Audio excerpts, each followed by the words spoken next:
એવડનો ને ઘેરી છાયડી રેલો ઘેરો વડલો ને ઘેરી છાયડી ઘેરા કુટુંબમાં મારો બાપ રે મીઠો છાયડો છે મારા બાપનો રેલો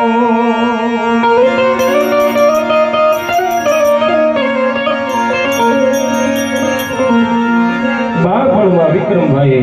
પિતાની આંગળી પકડી હોય અને કેમ ચાલે હોય એ યાદ કરાવી અમને આંગળી